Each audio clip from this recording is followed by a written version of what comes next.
Hello and welcome everybody to the Crypto Mining Show, your one-stop shop for all cryptocurrency news from the perspective of a cryptocurrency miner. I go by Blind Run on the internet and Matthew in real life, and we have a green screen on, which makes the kaspa shirt look weird. Also, these were misprints, so if you already ordered one, well, you get a special edition misprint. You can always return it. If you want to order one, I have fixed them. The white ones have always been okay because it's a white dot. But it says Kaspa Millionaire with permission from the Kaspa team, their new marketing team. I was allowed to make them and put them on my shop. You can get them at shop.sonofatech.com, which is also linked below the video if you're not blocking ads and all that stuff. So once again, shop.sonofatech.com for the Kaspa Millionaire shirts. And it does present a quite unique issue with green screens, but it is what it is. Today, we are going to be talking about the US government selling the 41,500 Bitcoin connected to the Silk Road. They're dumping a little early. Just going to say that. The US government should hodl a little longer. We're also going to be talking about the Texas Senate bill seeking to regulate Bitcoin miners and their electricity consumption, proposed by, of all things, 3 Republicans. So we'll talk about who those people are. We're also going to be taking a look at the alliance with China, Russia, India, Pakistan, and 4 Central Asian nations, along with Saudi Arabia, in basically what we've been talking about, the yuan settled energy trade and the combination of potentially a second reserve currency utilized here. And this is going to be a big deal. We're also going to be talking about Chinese banks courting crypto firms in Hong Kong now after the mainland banned. And it does look like they are going to be dipping their toes back in to the Bitcoin because, of course, they would, because that's where the power lies, if we're being completely honest. We're also going to be talking about, the traditional news that I usually cover here that is for us little niche groups, right? Tokenomics for Ironfish have been announced and not looking good. We're also going to be talking about some kaspa news and Flux news and a little bit of Flux and kaspa news. And then we will be covering miner releases and mining profitability for the week, but not until we get through with our ad, which is brought to you by yours truly. Today's sponsor is myself. I recently launched a crypto mining e-course at sonofatech.com, and it includes 9 steps to cover when you decide to start your crypto mining journey. This is specifically pertaining to 2023 crypto mining profits and taking advantage of the down market to achieve skyrocketing growth as we move into the next halving of Bitcoin. You'll learn buying mining equipment in a bear market, using outside investment to speculative mine, begin mining once profit is established, sell mine crypto to pay for electricity, hold and prep for the bull run, sell at the top of the bull market, sell mining equipment at the top of the bull market, and begin investing in land and power so that you can bring in outside investors to utilize excess resources. Thanks everybody for your support, and I hope you enjoy the course. Let me know what you think of it in the comment section below.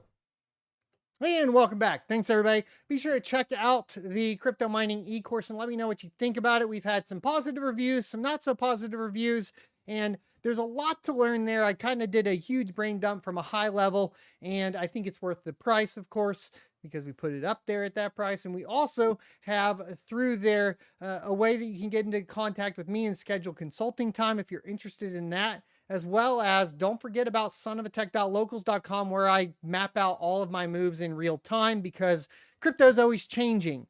And that's why the e-course kind of had to be a top level thing, while the locals membership is really going to be the nitty gritty. And then of course, as always, YouTube, all the free content over here is covering all the technical how-tos and news. And that is what we do here. And I enjoy doing it. And I'm glad that I get to wake up every day and continue to do it for you guys and just enjoy life as it surrounds crypto. Let's talk about the US government to sell 41,500 Bitcoin, which would be worth right now $1.18 billion connected to Silk Road.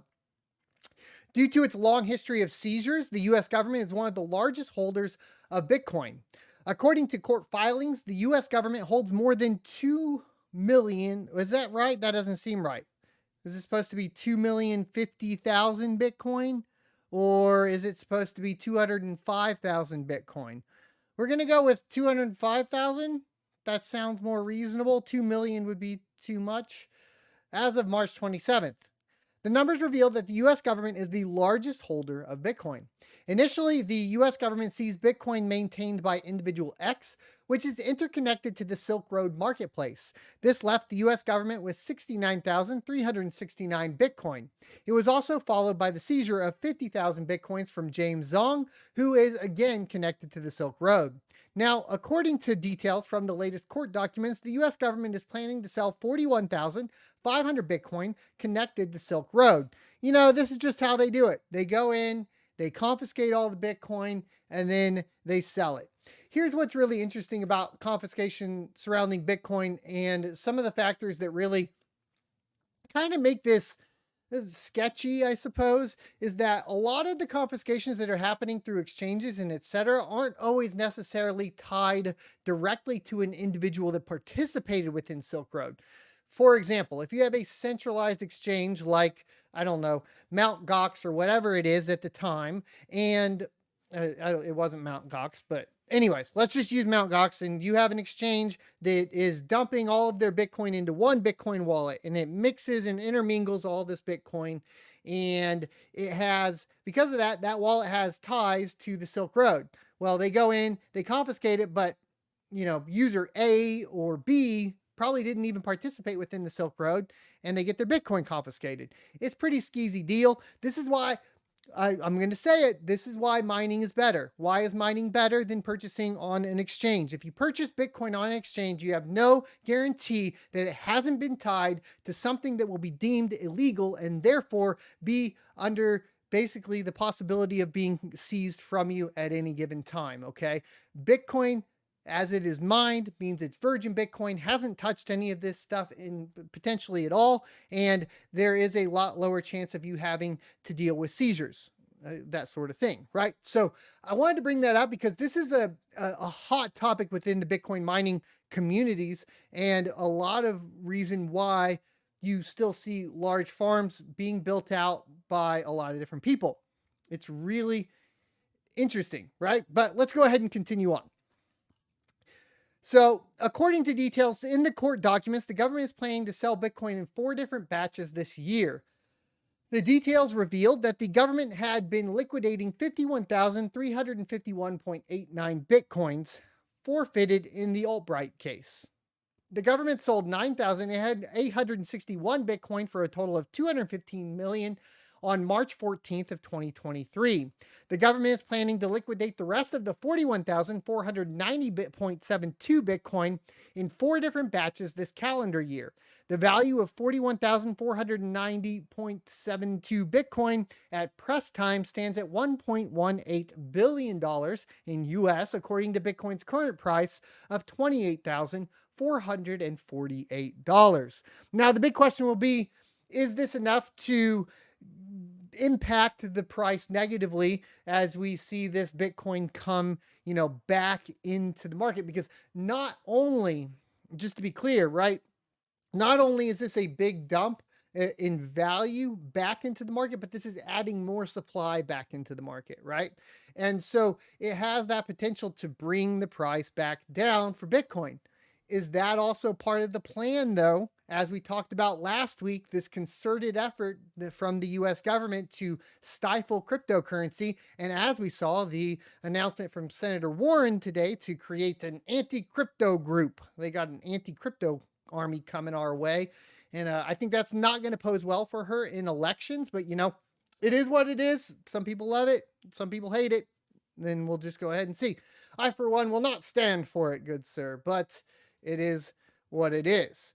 Now, not all negative regulation as it pertains to cryptocurrency these days is coming from the progressives. We have some conservatives hopping in there as well.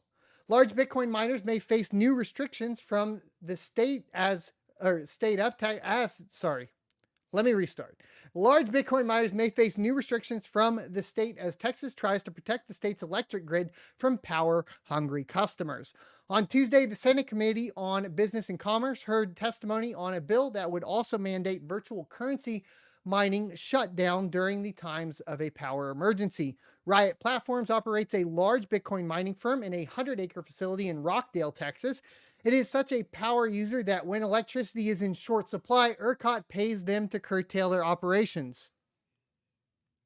The entire point was to build the infrastructure and support it with a Bitcoin mine so that you could get that energy back to the grid in the case that it was needed.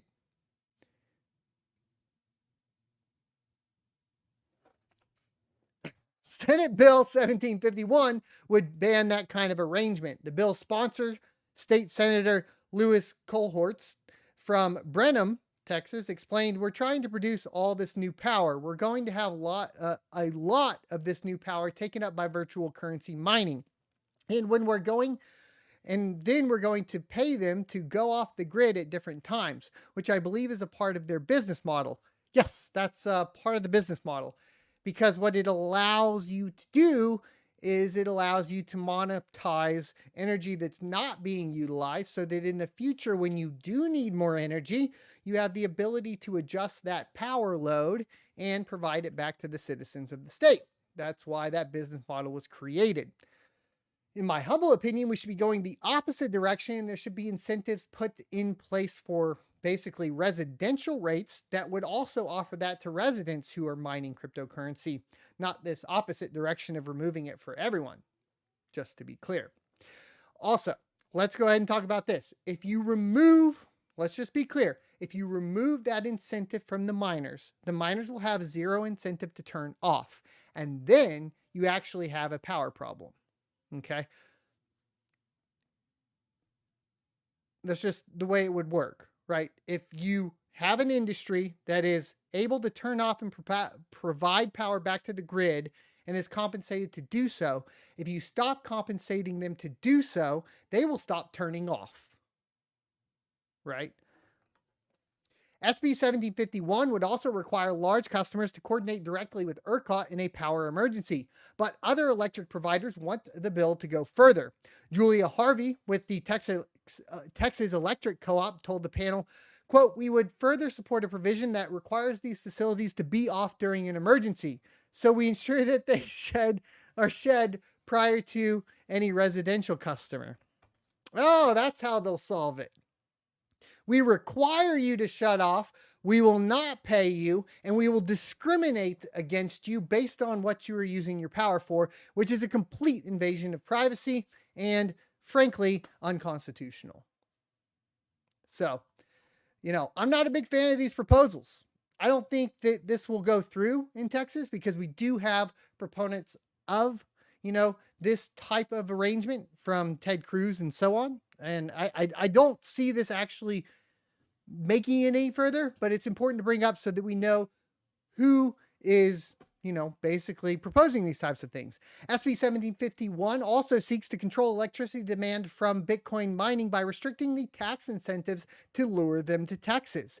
Quote, "It bars virtual currency mining from tax abatements, given that the large scale of growth in virtual currency mining is already projected to grow in the state," said Colhorst. Now, here's the deal. It's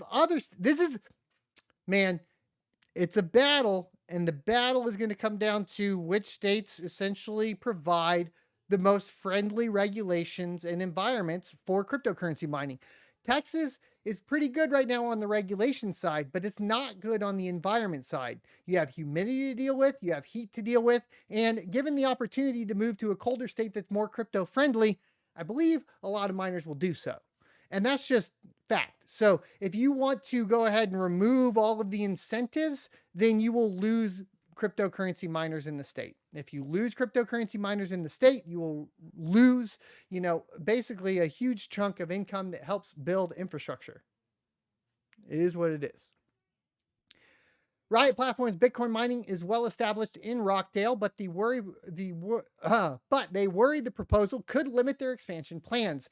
VP Pierre Rochard said, Quote, these abatements have helped attract Bitcoin miners to Texas, and they've created hundreds of rural jobs. Bitcoin miners are the #1 employer in Rockdale. Bitcoin miners are also the #1 taxpayer to Rockdale ISD. Bitcoin mining is good for rural education. The company recently broke ground on a facility in Corsicana near Dallas, and ERCOT approved it for 1 gigawatt of power. That's even bigger than their operation in Rockdale. I remember when I was a kid, I thought Corsicana was so far away. I thought it was like another country. It's where all the cool kids would go windsurfing. Anyways, I always thought it was super far away. We'll go over this proposal real quick. I did pull the bill up, and we'll just go over the names real quick so you're aware of, if you are in Texas and you're worried about this. Just to repeat once again, it's Colhorst, Campbell, and Nichols. Okay. These are the authors of this bill in particular, and you can check out the link in the description for more on this. And I would encourage you, if you are a resident of Texas, to, write a letter. There you go. Let's go ahead and move on to the countries that are now shifting back away from banning Bitcoin to now being more curious about cryptocurrency and Bitcoin. Saudi Arabia, though, enters trade alliance with China, Russia, India, Pakistan, and 4 Central Asian nations. Saudi Arabia has entered a trade alliance with China, Russia, India, Pakistan, and 4 Central Asian nations. Moreover, the development arrives after news of the first yuan-settled energy trade, further lessening international reliance on the US dollar. Specifically, CNBC reported that Saudi Arabia's cabinet has approved a recent memorandum that takes steps toward joining the China-led security bloc. Additionally, the report notes that the move strengthens Riyadh's Eastern ties in a further step away from U.S. interests. This is pretty difficult because one of the big things that propped up the U.S. dollar was obviously its use in purchasing oil from Saudi Arabia, and kind of that trade of military power and protection with Saudi Arabia in exchange for them only accepting the US dollar. A move like this is basically further weakening the US dollar. And that doesn't come at a great time when we're seeing record high inflation rates, right? The past few weeks have highlighted the growing concern over the US and de-dollarization. Moreover, as the budding banking crisis continues and various macroeconomic circumstances abound, along the debt ceiling remaining a concern, international trade is seeking other avenues outside of the US dollar. Now, following news of the first yuan-settled trade agreement, these steps have become clearly pronounced. Specifically, Saudi Arabia has taken notable steps towards joining a trade alliance with China, Russia, India, Pakistan, and 4 Central Asian nations. The Saudi cabinet approved a memorandum that awarded Riyadh the status, I'm saying that wrong, sorry, the status of dialogue partner in the Shanghai Cooperation Organization, according to CNBC. Subsequently, the joint coordination is a political and security trade alliance that is led by China. The decision to join the SCO reported, quote, falls short of full membership, end quote, but continues expanding their interests towards the east. Conversely, the decision follows a deal made in March for both Saudi Arabia and Iran to, quote, resume diplomatic relations and reopen embassies in each other's countries. I've been talking about BRICS for quite some time. I talked about it coming in to basically try to destabilize the dollar. And if we take a look at things that have been happening in the recent past to destabilize the dollar further, including but not limited to, of course, the shutdowns and the I don't know. Where do we go from there?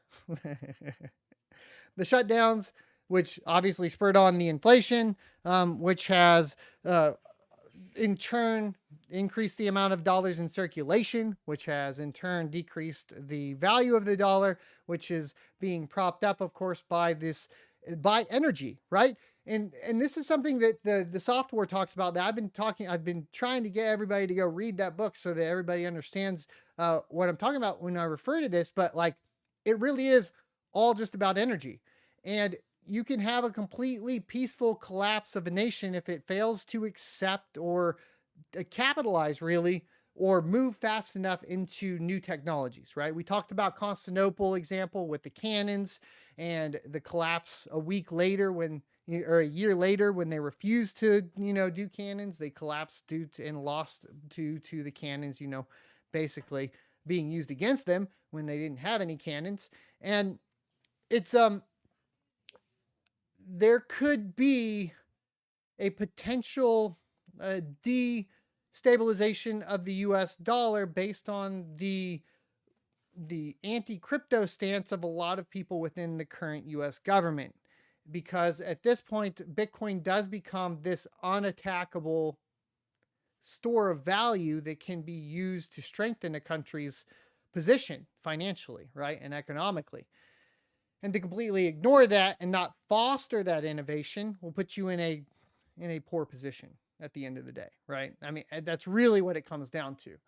And I think China's starting to see this as well, because Chinese banks court crypto firms in Hong Kong after mainland banned. Hong Kong, crypto firms coming from Hong Kong, crypto firms rushing into Hong Kong after the city opened its doors to the battered sector are finding a surprising source of potential support: China's state-owned banks. Chinese banks have been directly reaching out to crypto businesses over the past few months, adding to signs that the city's push to become a major digital asset center has backing from Beijing, even though the trading of crypto has been banned on the mainland for well over a year. Ban it from who? The citizens, right?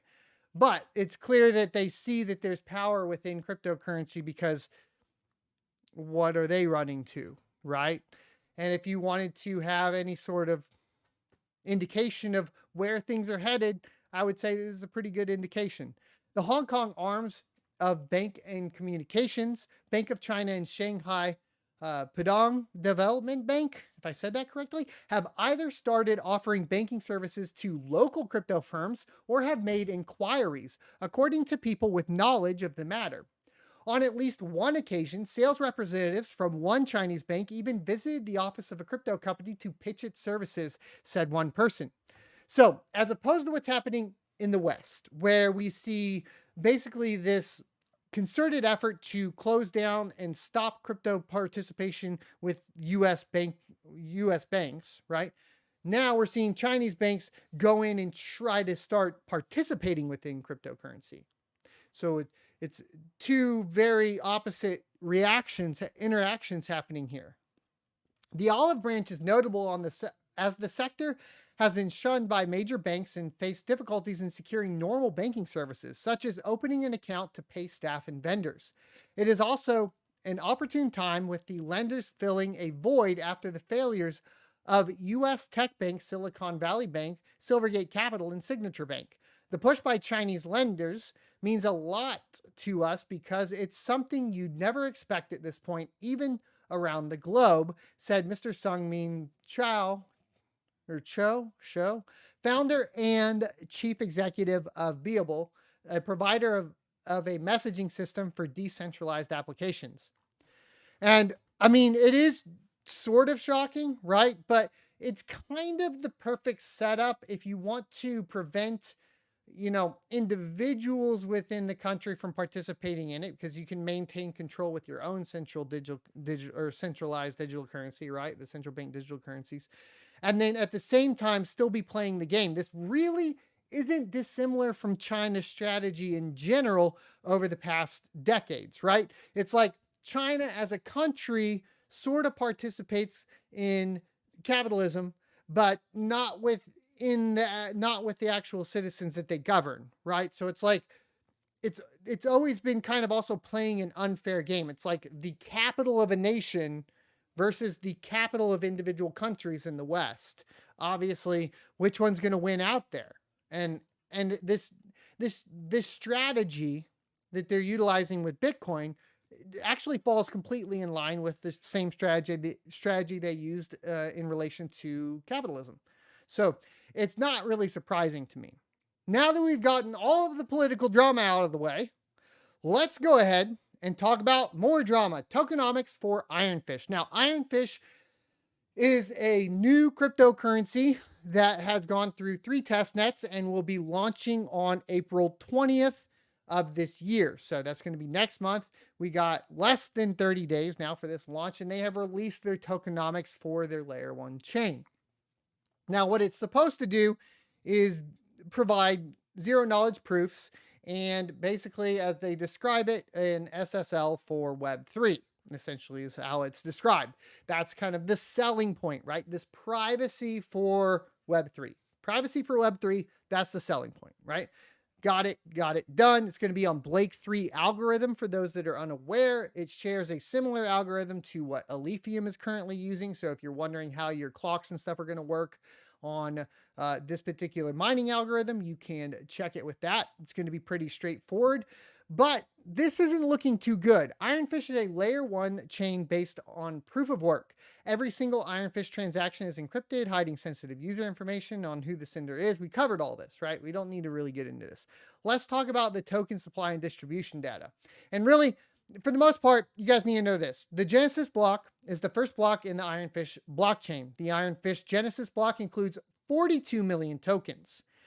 Now, they're going to have an emissions curve, and then they're going to have a circulating supply. If you're not familiar with these terms, the emissions curve describes how the total supply changes over time due to token economics, and circulating supply is the total number of coins that are available for transfer that are not locked up. So there you go. There's your definitions out of the way. So it goes on to say for the emissions curve, the mining reward, which is how many coins a miner is allocated for successfully mining a block, is tied to the Ironfish emissions curve. The emissions curve starts out with 42 million coins in the Genesis. After the first year, the total for new coins created due to mining rewards is 1/4 of the Genesis, or 10.5 million coins. Every subsequent year, fewer and fewer coins will be created until terminal supply of 256,970,400 coins is reached, roughly at year 150 post-Genesis. That's pretty far out. And then they give you the formula. It's really, at this point, you can go over the formula if you want, but we really need to get down to the nitty-gritty, right? Which is going to be this one down here. It goes over the inflation graph if you guys want to go look at that. But this is the problem that a lot of people are having. It's the allocation of supply. The Ironfish Genesis block contains 42 million tokens, and we provide a deeper look at these sections later in the article. But here's your Genesis block and how it will be distributed. I don't think I have to say anything here to clarify, but for those that are only listening, we are currently looking at a graph that shows the distribution of the first Genesis block. Remember, that's going to be 42 million coins. 37.4% of it goes to the core team. 5% of it goes to the Ironfish Labs. 5% of it goes to the Future Endowment. 18% of it goes to the Ironfish Foundation. 2.3% of it goes to the testnet airdrop, which is us that participated within their 3 testnets that were incentivized, which I feel like is worth more than 2.3% of your Genesis block. But, you know, once again, I guess, who cares about the miners? Future airdrops, 2.3%. Series pre-seed, 5.1%. Series seed, 9.9%. Series A, 14.5%. And 0.6% for advisors. Which maybe if they paid their advisors a little bit better, they would have thought about this distribution ahead of time.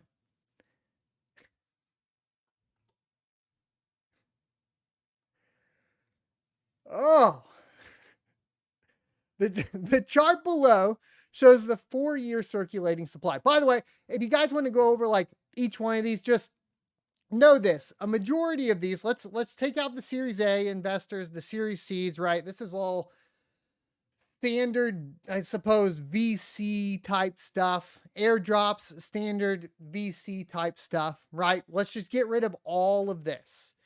The rest of this right here, this cut, basically is just all the same thing, which is the Ironfish team, right? So you got 18%, 23%, 28%, plus the 37.4%, way over 50%, over 60% of the Genesis block goes directly to the team, right? Now, it does say that the chart below shows a 4-year circulating supply and kind of like how it will be reduced. Here's supposed to be the absolution of all of this, which is for every insider, which is an investor, advisor, and employee, there's a 1-year lockup period, meaning that no tokens can be traded or transferred by an insider for 12 months after the mainnet event.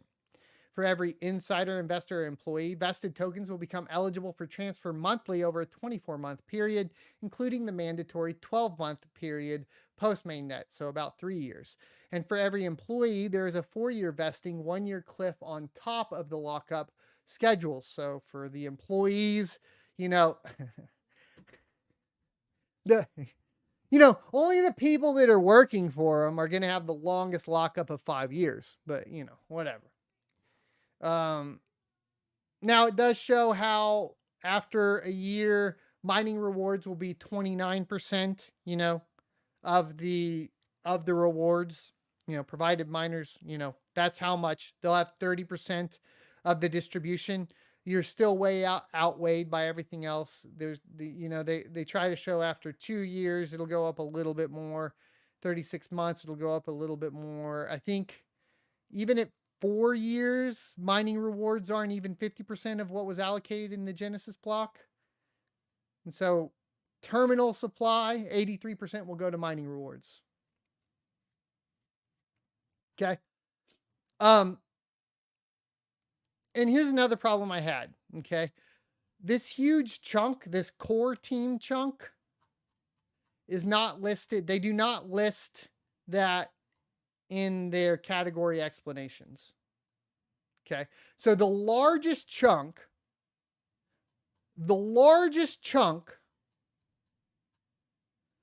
it's so baffling. The largest chunk that they're taking out, they don't even explain. They don't even attempt to give you a category explanation on it.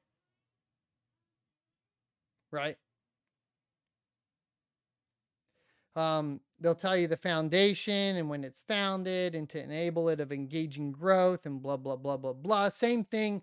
Every single foundation for any sketchy cryptocurrency that's ever been founded has always had this weird foundation thing where they set up like this, entity that's for promoting the cryptocurrency, right? I've always said this is something that this usually never leads to anything good, right? And this is the second largest allocation. And then it kind of goes over the test net. I guess we'll get a measly 945,000 tokens distributed amongst all of us that helped with the test net. Then it goes into the series pre-seed. And that's, financial support and blah, blah, blah for their investors. Series seed, same thing, right? And that's with Electrical Capital, Bali. And then their Series A, which is A16Z Crypto, Sequoia, Elad Gil, and they led their Series A. And then their advisors, they don't list. And then they did add core team. I'm wrong. Sorry, I was complaining too much. They did add core team. So let's read this because I didn't actually see this when I was going over this initially. So it says, the Ironfish core builders are passionate, determined people who put in hours, sweat, and occasionally swearing to ensure swearing to ensure we created the strongest product possible. No, it's not funny. I don't need slapstick humor in why you're taking 37% of the initial Genesis block. Right?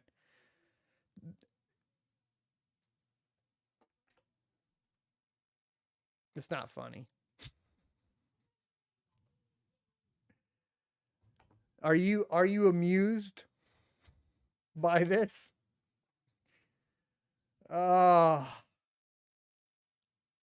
Boys, I'm not so sure that Ironfish is going the correct direction at this point. Definitely feels like not. We'll see how it goes, but I'll give you guys the guide. We've already done the guide on the node. We'll do the guide on how to mine it and all that. I treat all those completely separate, that sort of thing. And then we'll just have to wait and see how this all shakes out at the end of the day. But it doesn't look pretty at all. That being said, some things look pretty, like the Kaspa Genesis block arriving in the Rust code base. We are one step closer, my friends, to Rust code base being implemented onto Kaspa, which will get us up to 32 blocks per second and up to, if not exceeding, 20,000 transactions per second, which of course is putting us with a proof of work layer 1 blockchain that is as fast as Visa and MasterCard, which would be monumental, to say the least. And this is coming from a tweet from Michael Sutton, who is on the dev team. And this was tweeted out on March 29th at 3:49 p.m. So look forward to it. I'm excited to see this implemented, and I hope it all goes smooth and all that. But as anything with technology, I would expect a couple hiccups and so on. Just make sure that you are paying attention and ready to, protect your investment and all that sort of thing, because these things can get a little bit hairy sometimes. And guess what else is happening? Zelcore is adding kaspa to their wallet. So there's a new kid on the block. Zelcore fam, say hello to your new asset kaspa. Kaspa is a seriously fast, open source, decentralized, fully scalable layer 1. It's a proof of work powerhouse and the first block DAG. Let's welcome kaspa currency to the Zelcore wallet. So there you go. Flux has added, Zelcore, not to be confused with Flux, has added kaspa to the wallet. That's obviously great for adoption. And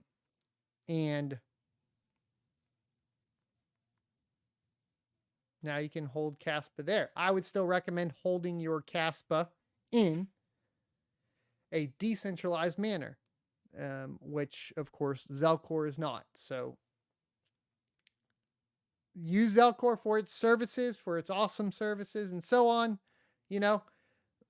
It's better than a centralized exchange in a lot of ways, but it is, I'd still go have your kaspa wallet with your keys. That's all. And more kaspa news. One of the largest mining pools in existence that's been around for quite some time has added kaspa to their list at 2miners.com, and it says coming soon. So there's going to be pretty big adoption once kaspa hits 2miners as well. I wouldn't be surprised if we're already seeing that, as it sits. But 2miners hopping on board is pretty good. And we'll see that down the line.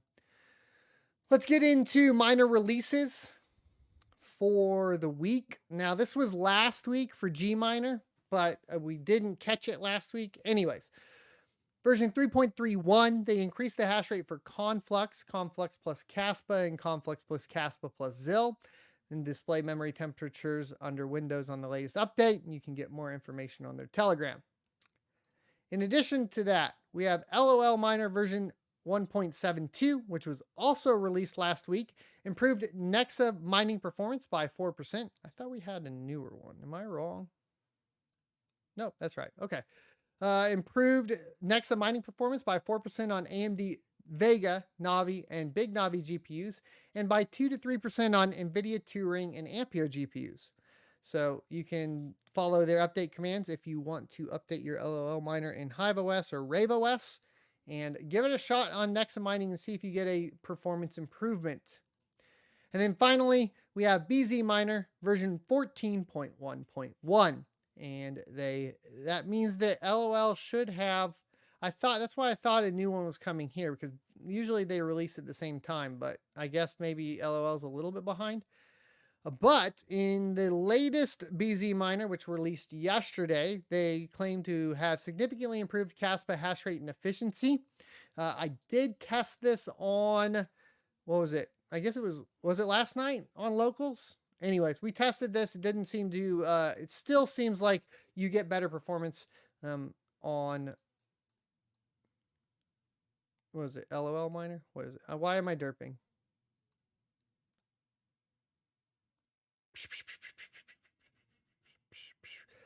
Yeah, LOL miner. Is that right? Yeah. Anyways, need to check it out again. Maybe see if I was messing something up. Improved Nexa hash rate and efficiency. Improved Radiant hash rate and efficiency. Added protocol to pool table title. Fixed fan speed causing stack smashing error. Algo opt 1 for Nexa will force smaller LUT size and updated display. So it says more to come. Stay tuned. And then all of the updates as far as that goes. So if you haven't tried any of these new miners, make sure you go try them and find the best miner for your rigs. And there, I mean, we've seen some pretty substantial improvements across the board with new mining software being released as of late. Everything from Dynex improvements from SRB miner to kaspa improvements with LOL miner to Nexa improvements with LOL miner, I think as well had some too. So if you are not updating and staying up to date with these miners, you're losing money. You're just basically go ahead, take that power bill and you know, take that money and just throw it at your power bill because that's what you're doing, right? At the end of the day. And you need to make sure that you're just staying up to date. We're in the middle of a bear market. We're starting to cross into that profit, being profitable again in GPU mining. But those who are putting in the work, getting their miners updated before everyone else are going to be at a significant advantage. I mean, we saw this with Dynex not too long ago, where when the new SRB miner came out with the support and we saw double the hash rates on AMD and NVIDIA GPUs, the people that were on it within the first few hours made double to triple what they normally did previous to that. Once everybody caught on, everything came back down. But if you're early, you can get yourself double to triple the profits in a day because you're early. Be early. Put in the work. Pay attention to every single miner release and how you can get some sort of advantage out of it. There are a lot of cases where you may go and check a calculator, right? And the calculator will be like, well, I'm on Dynex and I'm on, whatever it is. I click into Dynex and, oh yeah, I'm using SRB miner. It's fine. We're good. But unbeknownst to you, LOL miner added support for Dynex and it's triple the hash rate. It hasn't hit the calculators yet, right? You could be on that. Pick up the extra hash rate, the extra efficiencies as these new mining options release. Be ahead of the game and give yourself just a better revenue and cash flow than everybody else. That's it, right? That's what you need to be doing. Speaking of that, though, let's go ahead and take a look at some of the hash rates on miningpoolstats.stream. We have the big old boy Bitcoin up in here, up 3% over the past 7 days. Difficulty is also up, and our hash rate is sitting at 356.58 exahash a second.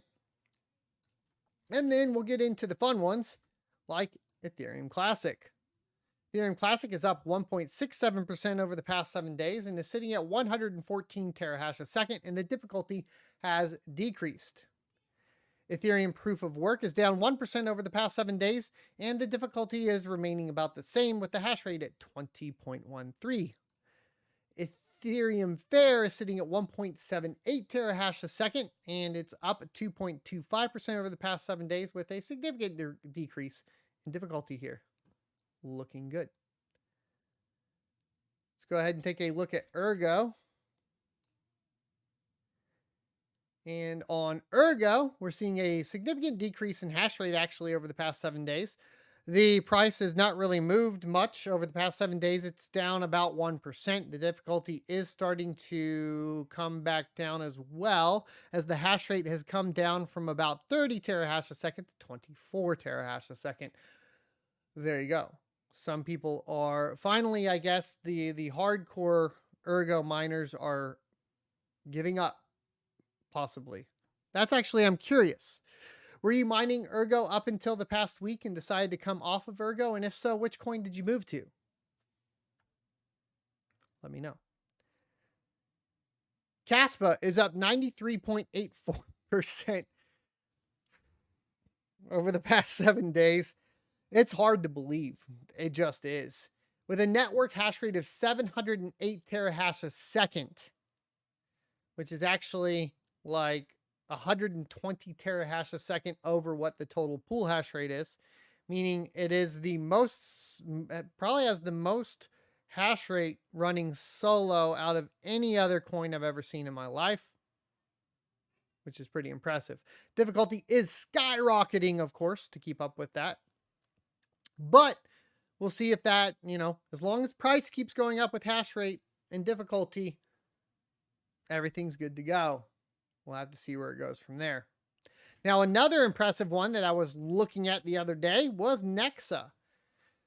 Nexa is up 117% over the past 7 days. We see a huge spike in difficulty, or in hash rate, going up to 16.25 terahash a second, 16 terahash a second on the pools. And we are now starting to see the difficulty recover. It has not recovered from the big dip down, but all the way. I would expect this difficulty to go above what it was on like March 8th or 9th, right? Yeah, more than likely.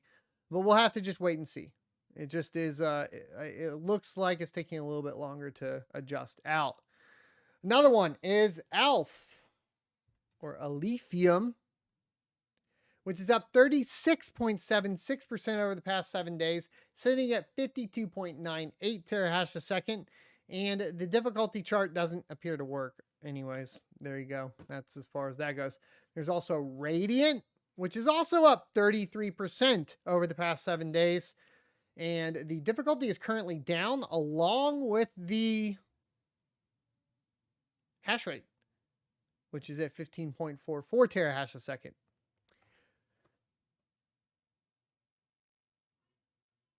That's all I got for you. This is why we look at this stuff, right? This doesn't always tell the whole story. This doesn't tell the whole story, my friends.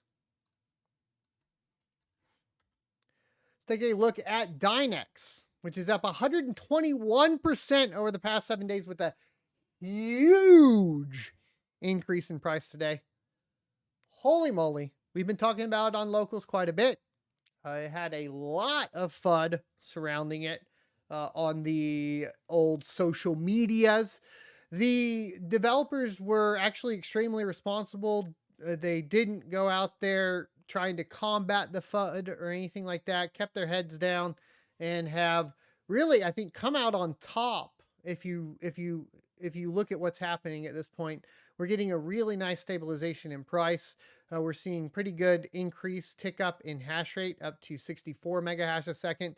The guys over at SRB Miner have absolutely slayed development on it, figuring out how to, move the CPU intensive parts of the algorithm off onto the GPUs, making it just that much more efficient for everybody and getting in the old miners, old mining hardware to be able to still run it. Pretty impressive stuff that's going on there. I'm happy to see it. That pump is absolutely insane. We'll have to see how long it lasts or if it kind of comes back down. So let's go ahead and look at the mining calculators. It is showing DNX as highest profit pretty much across the board. It's kind of the same story as of late. Kaspa on the AMD 6000 series cards and 7000 series cards. Actually, 7900 XT is doing better on Dynex as we speak. And then everything is pretty much that, right? We're bouncing between Dynex, Nexa, Kaspa, Radiant, all that sort of stuff. And they're going to bounce back and forth. All things created equal.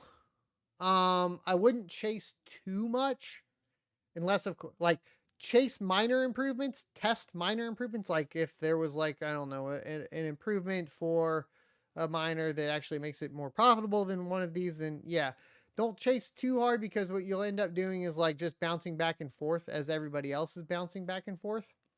You won't be as profitable. So you can try to pick one and just like stick with it, you know, especially if it's within the same resource pool, right? So kaspa to radiant, kaspa to lithium, right? That sort of thing. Lithium to kaspa, lithium to radiant, or you could even throw in ironfish when it releases, because it's going to be Blake 3 like a lithium, a little bit more core intensive, right? A Dynex with, I don't know. Dynex doesn't really compare to anything else. It's by far the lowest power consumption, but it utilizes memory, but it still utilizes a bit of core. I don't know what you would compare Dynex to. It runs really cool, so it's not like crazy. Nexa, though, you know, Nexa, Neoxa, Raven coin, any Prog Pal coin, that's pretty much how all the Nexa stuff works. That's why it runs hot. So there you go. There you go, my friends. We do have my list of proof of work coins here. I don't have a lot of them added in here right now. I still need to work on adding a few more. But over the past 24 hours, Dynex has done the best, going up 81%. Neoxa has gone up 12% over the past 24 hours. Nexa has gone up 11% over the past 24 hours. Kaspa up 9.27% over the past 24 hours. Meowcoin up 8.8 or 18% over the past 24 hours, and it kind of really drops off from there. A lot of the newer proof of work coins getting a lot of attention, and I think it's well deserved for a lot of these. So there you go. As far as me mining, I think I did 73 Dynex yesterday. And then I checked before I left the farm. We had found 2 blocks today, 2 blocks yesterday on kaspa. I've brought that down to 22, was it 22 gigahash a second? Or was it 20? We got 20 here. Yeah, 22 gigahash a second. 24, sorry. 2 FK33s and then that. So 24, 25 gigahash a second. So there you go. Let's get into questions and answers. Remember, super chats are never required, always appreciated first to be answered because they're the easiest to read. If you super chatted earlier, I'm gonna try to scroll up and get them. I only got 2 in here. One's just a sticker from Thanatos. Thank you for the $5 super sticker, boosting that algorithm. And Alexander Fleeter has gifted 5 Son of a Tech memberships. You can gift memberships now. Wow, thank you so much, Alexander. We will get alerts for those at some point for you guys. I didn't even know they did that now over here. Super excited to see that. Thanks for also bringing that to my attention. Technology just moves so fast, doesn't it, my friends? And thanks everybody for stopping in tonight. I think this is one of the better streams that we've had in a while. I mean, obviously, interest is going back up. It's good news for all of us that have been slugging it out here in the trenches, mining away. Detroit Iris says, Atsumbitech took last rig off ERG and put it on DNX. Still have 1 GPU solo on ERG right now, though. So there we go. I asked that question. Detroit Iris said that he moved it. Pete Held said, I moved all my Ergo hash rate onto kaspa and Nexa. Whoo! Thimble Much moved it off of Ergo and onto Nexa and Meowcoin.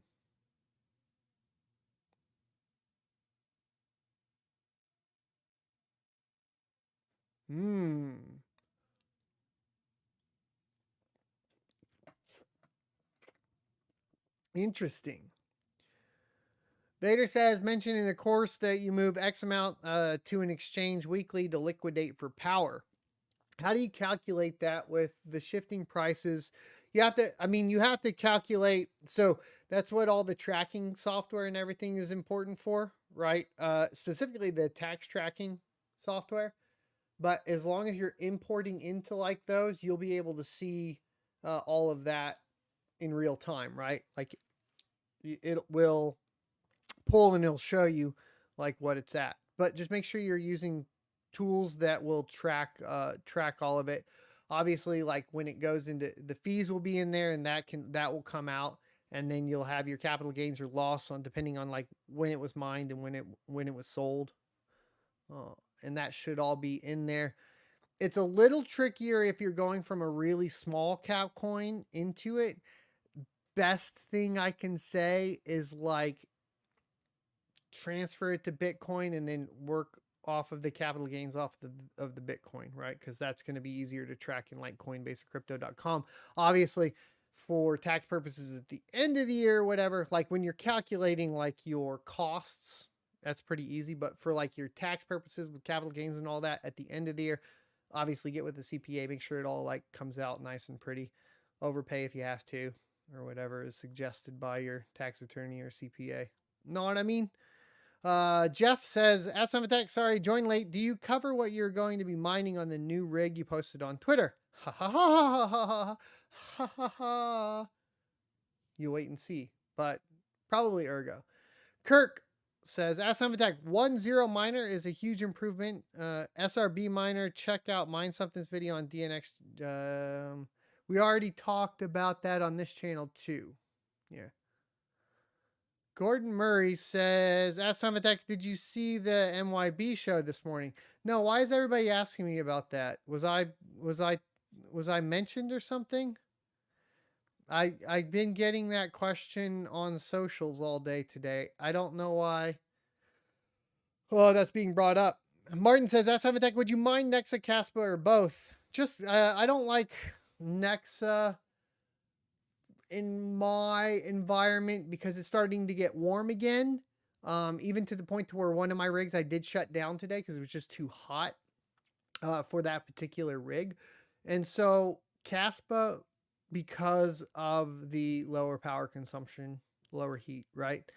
Mark says, at Summit Tech, do you expect difficulty to increase over the next month on Kaspa? Yeah, it's going to absolutely skyrocket, right? Because there's, I mean, a lot of the FPGAs did turn on, but there appears to be more coming out. And I think it's going to be insane. What will be interesting with Kaspa is, does it turn into the ETH, thing where even though there's ASICs that are more efficient on the network, you are still profitable with GPUs or not? If that's the case, then I do think Kaspa is going to be an absolute beast going into the bull run, right? If it does shift into like can't support GPUs mining on it with the amount of hash rate coming from FPGAs, then maybe we have quite a bit of a, bump in the road, but we'll all get through it, right?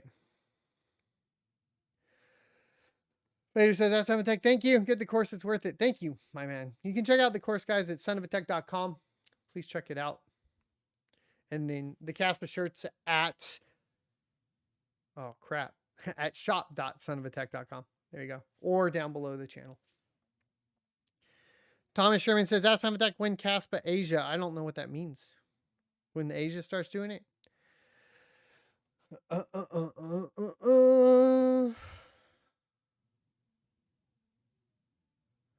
Gandalf says, that's Son of a Tech, I can post what MYB said on his show on locals, but it was not good.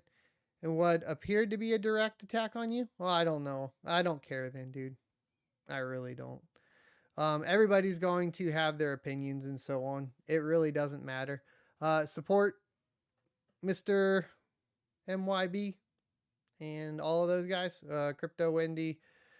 If you guys enjoy their content, continue to consume it and enjoy it. And we'll go from there.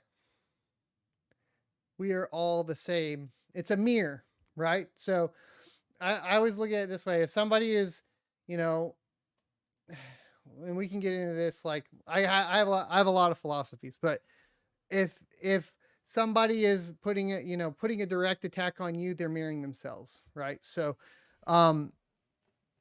there's probably something internal that maybe they're struggling with that they're trying to get through personally, right?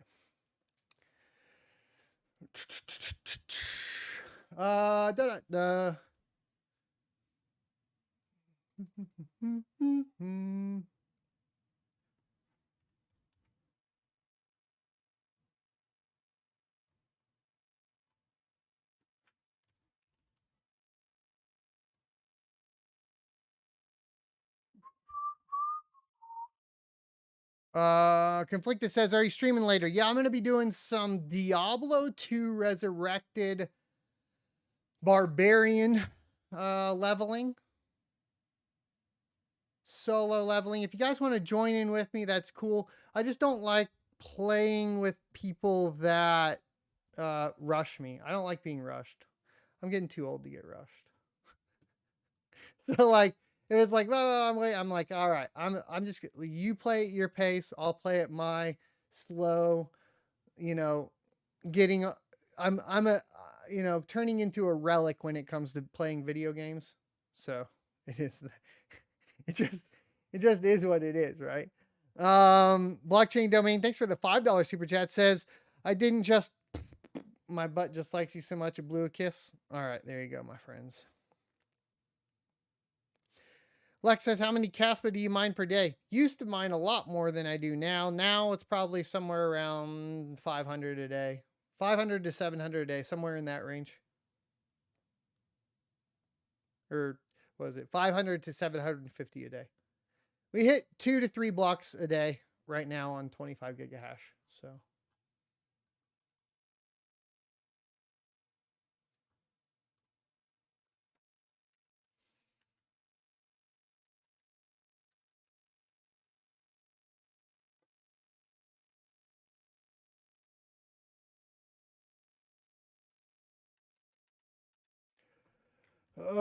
let's see.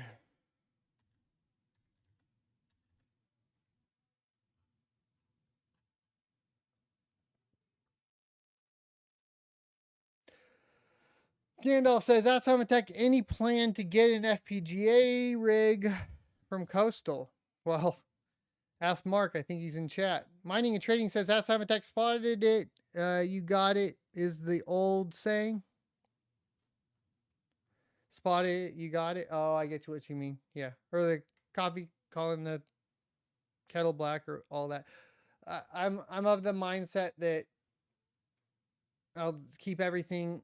You know, I've definitely shifted my mindset from negativity to positivity over the past few months. I'm just not even gonna. I just don't. The negative thought loops can be extremely dangerous, and I speak from experience.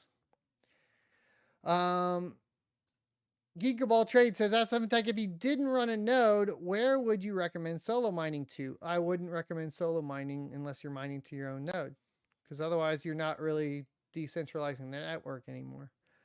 Shady says, that's something Tech, are you feeling a little bit better financially day to day? I mean, that I can't, like, I'm going to go, look, I'm abundant. I will make it. I'm fine. Everything is, there are a lot more expenses, right, than I would normally have. And I'll get through it. And then all that means is it drives me to make more and do more. That's it. It's no big deal. We'll just get it. Let's get to it. Move on, right? Mark says, as I'm pretty sure with Soap sharing today's news, Soap might have some new miners inbound here soon. Huzzah! Thank you, Mark. Sliding into those DMs, baby. Nick Burns says, Ask Tech, what book are you currently reading? Ooh, let's think. Okay, so I just finished one today. That was called. Oh no. I want to get the name right because it was a good one. It was a very short book. It was a very. So I've been listening to Thinking Fast, Fast and Slow. I've been rereading that one, but the one I read today, was Stuart Wilde's Life Was Never Meant to Be a Struggle, and it was very eye opening because here's the concept. Here's the overcall. I'll wrap up. Life was never meant to be a struggle for you right now. So there's effort, and then there's emotions, right? Struggle is effort tied to emotions. So you want to separate your effort from your emotions, and then life is not a struggle. That's the basic concept. If you want to learn more, once again, that book's called Life Is Not a Struggle. And it's really good. Or life is not supposed to be a struggle. Let me read it again to make sure I get it right. Life was never meant to be a struggle. There we go. And I'll share it over on my Twitter at Son of a Tech.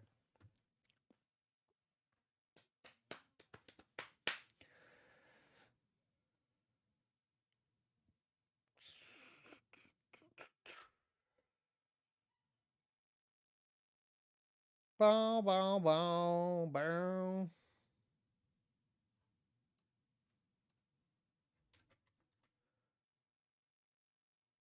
All right, ladies and gentlemen, boys and girls, go ahead and hit the like, comment, subscribe down below. Thanks everybody for stopping by today.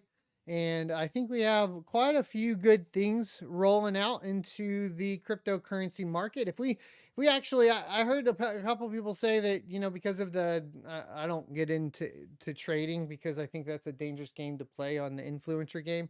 But we're saying as far as Bitcoin goes, this, you know, Bitcoin never goes down after a 50-day SMA or whatever it was, or whatever. Anyways, 50 SMA or what? I don't know. Anyways, they're saying it looks like a bull run. If there were to be a bull run before the halving, things are going to get insane for sure.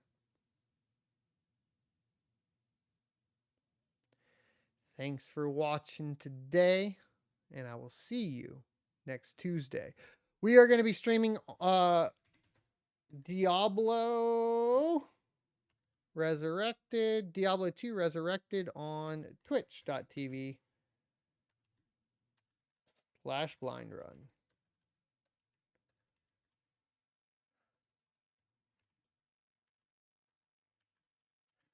Oh, we have one more question from ET for the $5 super chat. Says, "Sup, dude? What should I do with my 12 idle 6700s currently?" Those are actually, weren't they doing quite well on, I thought the 6700s were doing good on kaspa. They are at 13 cents a day.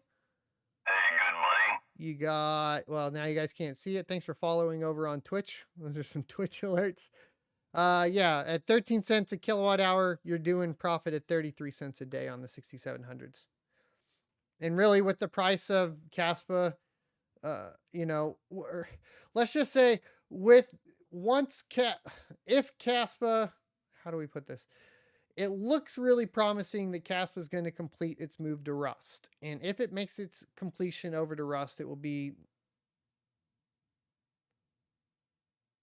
going to be undeniable what its purpose is, right? Just as it. So, if it breaks and nothing works, we all go to zero. I'll see you next Tuesday. We start over. It'll be good.